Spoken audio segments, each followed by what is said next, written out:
मेरठ का एक खौफनाक हत्याकांड, प्यार, धोखा और अंधविश्वास की सच्ची कहानी। मेरठ उत्तर प्रदेश में 2025 में हुआ एक ऐसा हत्याकांड जिसने पूरे भारत को हिला कर रख दिया। ये कहानी प्रेम, विश्वासघात और अंधविश्वास के खतरनाक जाल में फंसे कुछ लोगों की है, जिसने एक निर्दोष व्यक्ति की जान ले ली। इस केस में प्रेमिका ने अपने प्रेमी के साथ मिलकर अपने पति को मौत के घाट उतार दिया और उसके शव को 15 टुकड़ों में काटकर एक ड्रम में भर दिया और उसके अंदर सीमेंट डाल दिया। मगर चलिए इस कहानी को शुरुआत से देखते हैं। 2016 में मेरठ निवासी सौरभ राजपूत की मुलाकात मुस्कान रस्तोगी से हुई। दोनों के बीच प्रेम हुआ और कुछ सालों बाद उन्होंने शादी कर ली। लेकिन यह शादी सौरभ के परिवार को पसंद नहीं आई, क्योंकि मुस्कान एक अलग जाति से थी। इसके बावजूद दोनों ने अपने रिश्ते को मजबूत बनाए रखा। सौरभ मर्चेंट नेवी में जॉब करते थे और लंदन में पोस्टेड थे। शादी के कुछ समय बाद सौरभ लंदन चले गए, जबकि मुस्कान अपनी बेटी के साथ मेरठ में रहने लगी। इस दौरान उनकी जिंदगी में एक तीसरा व्यक्ति साहिल शुक्ला आया, जो मुस्कान को पहले से ही जानता था। सौरभ के लंदन में रहने के कारण मुस्कान की नजदीकियां साहिल से बढ़ने लगी। साहिल, जो पहले से ही मुस्कान को पसंद करता था, अब खुलकर उसके साथ वक्त बिताने लगा। मुस्कान ने उसे यह यकीन दिला दिया कि वह अपने पति के साथ खुश नहीं है और वह साहिल से सच्चा प्यार करती है। साहिल शुक्ला अंधविश्वासी प्रवृत्ति का था और आत्माओं, तंत्र मंत्र जैसी चीजों में विश्वास करता था। मुस्कान ने इस बात का फायदा उठाते हुए उसके लिए स्नैपचैट पर एक फर्जी अकाउंट बनाया, जिससे वह साहिल शुक्ला की मरी हुई मां के नाम से चैट करती थी। इस फर्जी अकाउंट से वह साहिल को यकीन दिलाने लगी कि उसकी मां की आत्मा मुस्कान को पसंद करती है और चाहती है कि वे दोनों साथ रहें। धीरे धीरे साहिल पूरी तरह से मुस्कान की बातों में फंस गया। मुस्कान ने उसे यह विश्वास दिलाया कि अगर वह उसके पति सौरभ को रास्ते से हटा दे तो वो दोनों एक साथ रह सकते हैं। साहिल अब पूरी तरह से मुस्कान के इशारों पर नाचने लगा था। मुस्कान और साहिल ने मिलकर सौरभ को मारने की साजिश रची। 4 मार्च 2025 को जब सौरभ लंदन से मेरठ अपनी पत्नी और बेटी से मिलने आया, तब मुस्कान ने सौरभ की फेवरेट सब्जी कोफ्तों में बेहोशी की दवाई मिलाकर खिला दी।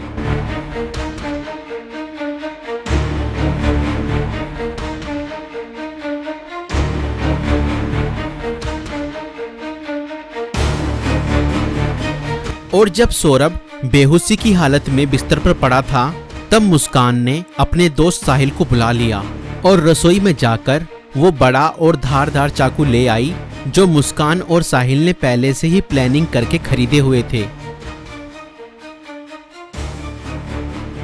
और करीब 20 मिनट तक साहिल ने मुस्कान को बताया कि कैसे उसे अपने पति का वध करना है।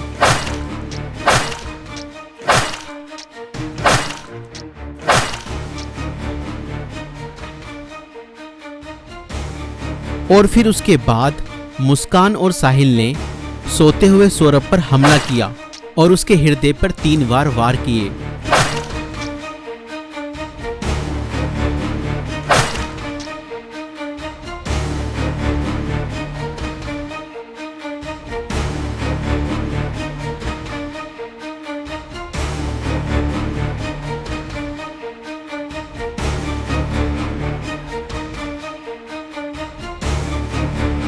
और घर में पड़े कूलर को भी ऑन कर दिया ताकि उसकी आवाज किसी को भी ना सुनाई दे।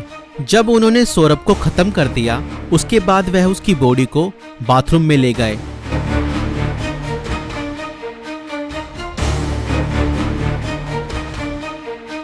और उसके शरीर को 15 टुकड़ों में बांट दिया।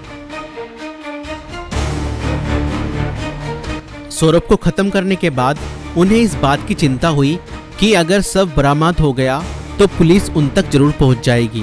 इसलिए उन्होंने सबको ठिकाने लगाने की योजना बनाई और मुस्कान बाजार जाकर एक प्लास्टिक का ड्रम खरीद लाई। और मुस्कान और साहिल ने सौरभ के शव के टुकड़ों को उस प्लास्टिक ड्रम में डाल दिया और ऊपर से सीमेंट भी डाल दिया ताकि उसकी बॉडी की स्मेल बाहर ना जाए।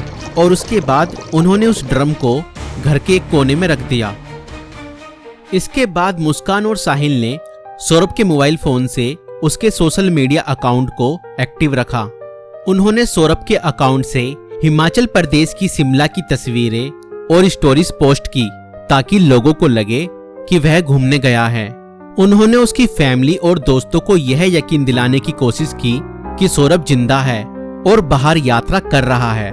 इस दौरान मुस्कान और साहिल खुद भी शिमला घूमने चले गए ताकि अगर कोई लोकेशन ट्रैक करे तो किसी को शक ना हो, लेकिन किसी भी अपराधी की तरह वह भी ज्यादा समय तक बच नहीं पाए।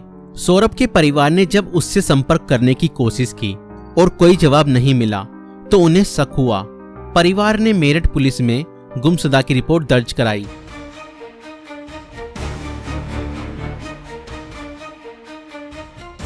और इसी बीच मुस्कान ने अपने माता पिता को बताया कि शायद सौरभ का मर्डर हुआ है और उसके घर वालों ने ही उसका मर्डर किया है। मगर मुस्कान के पिता ने कहा, नहीं बेटा, किसी के भी घर वाले कितना ही नाराज हो जाएं तो भी ऐसा कदम अपने बेटे के लिए नहीं उठा सकते। बेटा, मुझे सच सच बताओ, सौरभ कहाँ है? मुझे सच्चाई बताओ, मैं किसी से कुछ नहीं कहूँगा। और तब मुस्कान ने अपने पिता को बताया कि उसने और साहिल ने मिलकर सौरभ को खत्म कर दिया है। और इतना सुनते ही मुस्कान के पिता ने पुलिस को सारी खबर बता दी।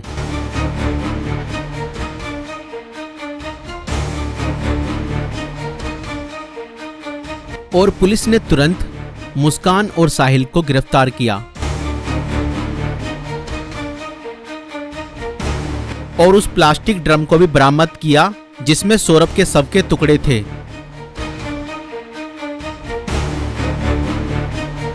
उस प्लास्टिक ड्रम को काटा गया और सौरभ के शरीर के टुकड़ों को बरामद किया गया। इस खौफनाक हत्या मिस्ट्री का अंत पुलिस द्वारा हत्यारों की गिरफ्तारी के साथ हुआ। पुलिस ने मुस्कान और साहिल को गिरफ्तार कर लिया। दोनों पर हत्या, साजिश और शव को छुपाने के गंभीर आरोप लगाए गए। दोस्तों, ये घटना हमें यह सिखाती है कि अंधविश्वास का अंजाम बहुत बुरा और भयानक होता है। साहिल ने अपनी मां की आत्मा के नाम पर बनाए गए एक फर्जी अकाउंट पर भरोसा किया और हत्या जैसा अपराध कर दिया। और गलत संबंध और रिश्तों का अंजाम बहुत बुरा ही होता है। मुस्कान ने अपने फायदे के लिए साहिल को मानसिक रूप से कंट्रोल किया और हत्या तक करवा दी। और कानून से कोई नहीं बच सकता, चाहे अपराध कितना भी चालाकी से किया जाए। पुलिस की जांच और सबूतों के आधार पर अपराधी पकड़े ही जाते हैं। इसलिए रिश्ते सोच समझकर बनाएं और जीवन साथी चुनने से पहले सामने वाला मानसिक रूप से कैसा व्यक्ति है यह जानने की कोशिश करें। साथी चुनते समय सूरत पर नहीं, सीरत पर ध्यान दें।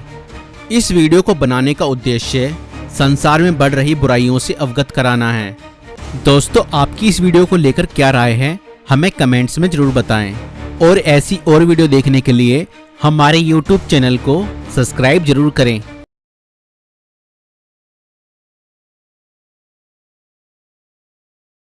तो लास्ट वाले एपिसोड में तुम